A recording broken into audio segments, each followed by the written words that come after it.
শত্রুপক্ষের বুলেটের নিশানায় ইরানের সর্বোচ্চ নেতা আয়াতুল্লাহ আলী খামেনি। মূলত তাকে হত্যার মধ্য দিয়ে ইরানে ক্ষমতার পট পরিবর্তন চাইছে ইসরায়েল। আর প্রকাশ্যে এই হত্যাযজ্ঞে তাল দিচ্ছে মিত্র যুক্তরাষ্ট্র।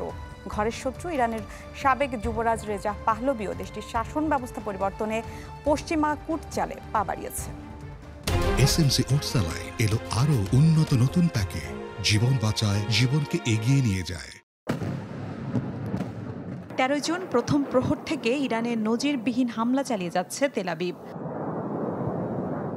এই আগ্রাসনের পেছনে দেশটির পারমাণবিক কর্মসূচি স্তব্ধ করে দেওয়ার অজুহাত থাকলেও আড়ালে জমে উঠেছে ঘৃণ্য এক কূটনৈতিক খেলা। লন্ডনের চ্যাথাম হাউসের এক বিশ্লেষণ বলছে, এই হামলার মাধ্যমে মূলত ইরানে ক্ষমতার পট পরিবর্তন চাইছে ইসরায়েল। অনেকটা স্পষ্ট করে তা স্বীকারও করে নিয়েছেন ইসরায়েলের প্রধানমন্ত্রী নেতানিয়াহু। তার দাবি, ইরানের সর্বোচ্চ নেতা আয়াতুল্লাহ আলী খামেনিকে হত্যা করাই সংঘাত বন্ধের সবচেয়ে সহজ উপায়।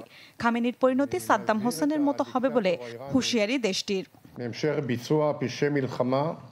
প্রতিবেশী ইরাকে কি ঘটেছিল, ইরানের স্বৈরশাসককে তা মাথায় রাখা উচিত।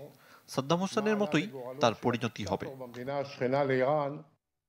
নিঃশর্ত আত্মসমর্পণের হুমকি এবং খামেনিকে সহজ লক্ষ্যবস্তু দাবি করে একের পর এক সামরিক সংকেত দিয়ে যাচ্ছে মিত্র যুক্তরাষ্ট্র। পশ্চিমাদের এই কূট চালে উস্কানি দিয়ে ইরানের শাসন ব্যবস্থা পরিবর্তনের ডাক দিয়েছেন দেশটির সাবেক যুবরাজ রেজা পাহলভি।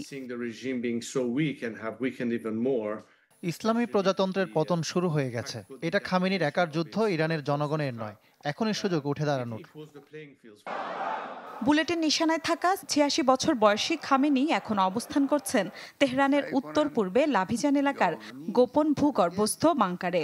তবে তাকে শঙ্কামুক্ত বলতে নারাজ নিরাপত্তা পর্যবেক্ষকরা। আর এমন সময়ে মিত্র দেশগুলোর হাত গুটিয়ে থাকাও বাড়াচ্ছে শঙ্কা।